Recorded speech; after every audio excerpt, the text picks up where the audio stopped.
Agora vocês abram na disciplina de ciências, a gente vai iniciar agora, capítulo 7. Vocês coloquem aqui mês de agosto, tá bom? Transformações dos materiais. 3, 2, 1 e começa o show de luzes coloridas no céu.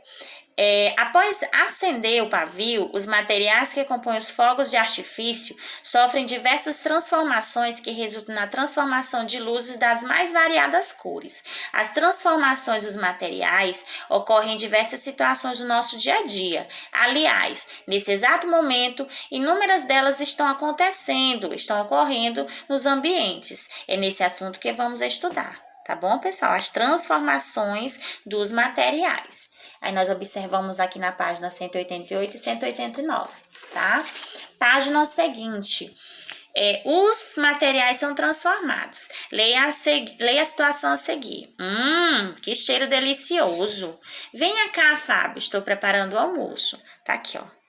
Certo? O Fábio está observando a preparação do almoço. Assinale os quadros das situações apresentadas na cena que você acha que envolve transformação de materiais. Será que na queima de material, na queima da lenha, há transformação?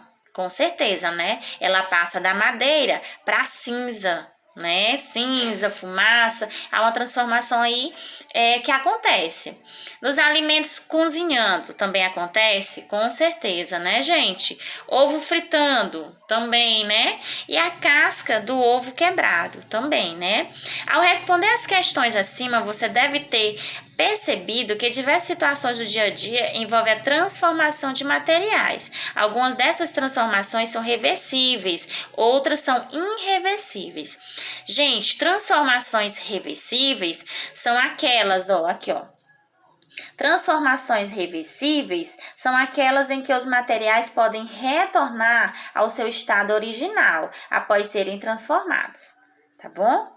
Esse pode voltar. Já as transformações irreversíveis são aquelas em que os materiais não são capazes de retornar ao seu estado original após serem transformados.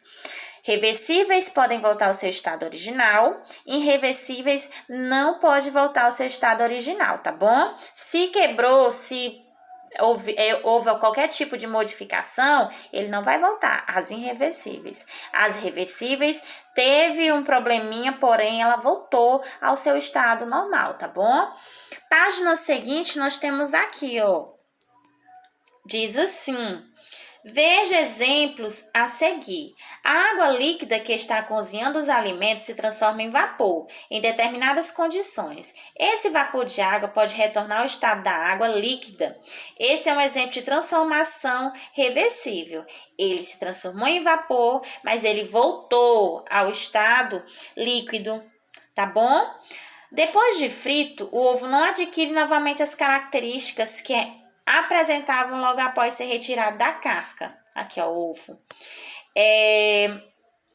Esse é um exemplo de transformação irreversível. Se você quebrou o ovo, ele não vai voltar mais para dentro da casca do jeito que ele era. Agora, a água ali, que ela cozinhou o alimento, ela se transformou em vapor, mas ela voltou para a natureza no seu estado líquido.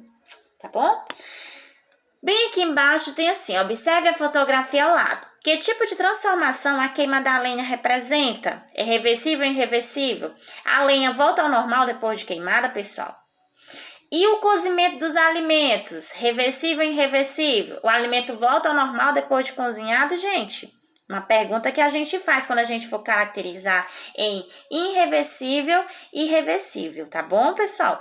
Irreversível não volta mais como era antes. Irreversível, ele vai voltar, tá bom? Além de reversíveis ou irreversíveis, as transformações dos materiais podem ser físicas ou químicas, tá bom, gente? Aqui na página seguinte, nós temos aqui, agora observe as situações a seguir. A primeira situação, gente, nós temos aqui uma folha de papel sulfite. Aí, folha de papel sulfite picada. Depois nós temos a segunda situação, folha de papel sulfite queimado. Assinale a situação na qual você acha que as propriedades do material, nesse caso, foram mantidas. Foi na 1 ou foi na 2? Qual foi que as propriedades foram mantidas, pessoal? Com certeza na situação 1. Por quê? Porque simplesmente o papel foi picado. Não é verdade? Na situação 2, ele já foi queimado. Então, na situação 1, ele manteve suas propriedades.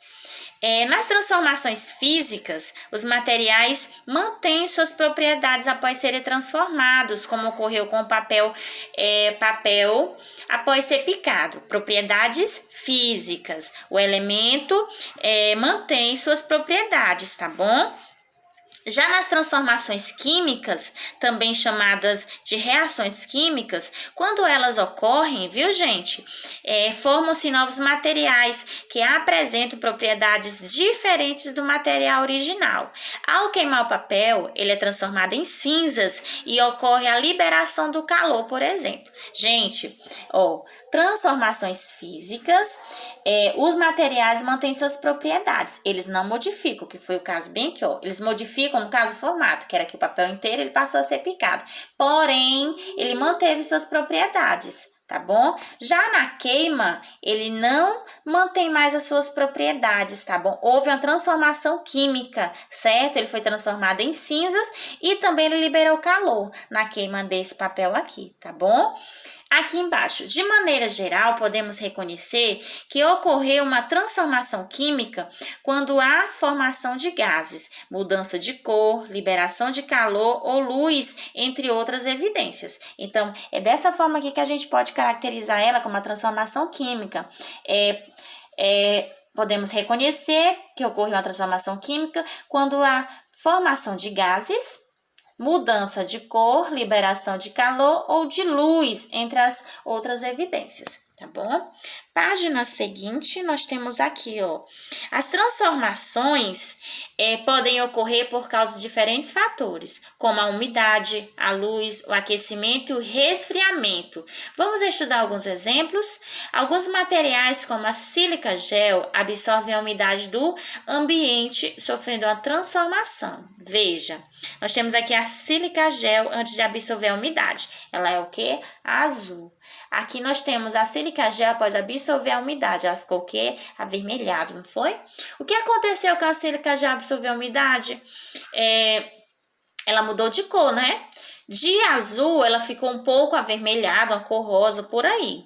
Uma importante transformação que ocorre naturalmente nos ambientes por ação da luz é a fotossíntese. Tá bom? Explique como ocorre o processo de fotossíntese. Nós temos aqui, pessoal, o processo de fotossíntese, a energia da luz solar transforma a água e o gás carbônico, resultando na formação de gás, oxigênio e glicose. Tá bom? Então, esse aqui é o processo que ocorre a fotossíntese, A energia da luz solar transforma a água e o gás carbônico, resultando na formação de gás, oxigênio e glicose. Planta recebendo a luz solar. O cozimento dos alimentos, a queima da lenha e do papel são exemplos de transformações que ocorrem por aquecimento. Aqui. O resfriamento também pode causar transformação dos materiais. Cite um exemplo.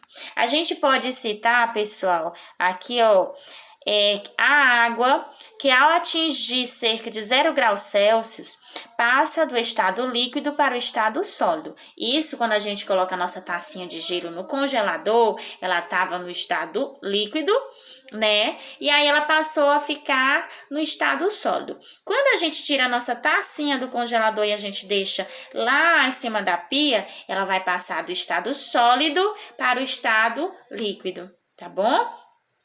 A lava liberada na superfície da Terra em erupções vulcânicas se transforma em rochas após se resfriar. Outra mudança aqui, tá bom, pessoal? Aqui ela estava líquida, se resfriou, ela se tornou sólido. Tá bom? Lava de um vulcão na Rússia, esse aqui, e as rochas formadas pelo resfriamento da lava em um vulcão na Rússia. E aqui, gente, nós temos a nossa atividade, A primeira diz assim: escreva o tipo de transformação envolvida em cada uma das situações a seguir. Para isso, utilize as palavras do quadro. Você vai dizer se é uma transformação química, se é uma transformação física, se é uma transformação reversível ou irreversível, tá bom?